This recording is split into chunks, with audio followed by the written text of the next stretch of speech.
ছবি সম্বলিত T shirt পরার অপরাধে এই বিষয়ক প্রচারণা করার অপরাধে এই প্রার্থীকে 20,000 টাকা নির্বাচন আচরণ বিধিমালা 2016 অনুযায়ী 20,000 টাকা জরিমানা করা হয়েছে।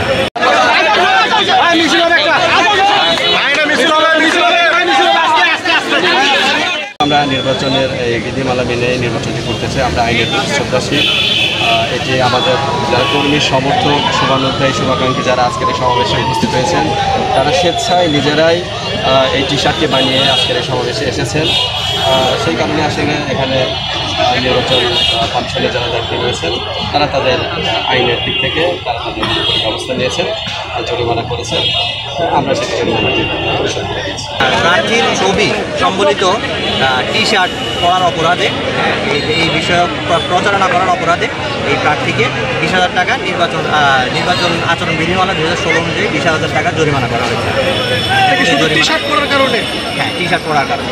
এটি নির্বাচন আচরণ বিধিমালা 17 বিধির লঙ্ঘন। কিন্তু আমরা তো এই টি শার্ট তো আসলে প্রার্থী সরবরাহ করেনি। প্রার্থী অথবা প্রার্থীর পক্ষে যেই প্রচারণা করবে আচরণ বিধিমালা 2016-17 বিধি অনুযায়ী প্রার্থী অথবা প্রার্থীর পক্ষে যেই প্রচারণা করুক সেটি জরিমানাযোগ্য।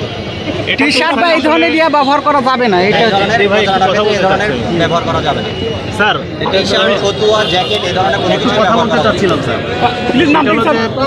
অভিযোগ আছে বিভিন্ন স্তরে তার ব্যানার পোস্টার এগুলো ছিঁড়ে ফেলা হচ্ছে, এগুলো কি আপনারা দেখছেন?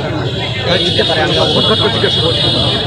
এটা তো আসলে ইমোশনাল হয়ে সব করেছে, এটা প্রার্থী সরবরাহ করেনি স্যার। এখানে তো তারুণ্যের সমাবেশ চলছে, এখানে এটা জাস্ট মানে প্রার্থী করে নাই, সাপ্লাই করে এরকম প্রার্থী সাপ্লাই করেনি। এই প্রার্থী সাপ্লাই করুক আর না করুক, এটা যেহেতু প্রার্থীর প্রচারণার স্বার্থে কেউ করেছে তাই এটি জরিমানা নির্বাচন আচরণ বিধিমালা অনুযায়ী।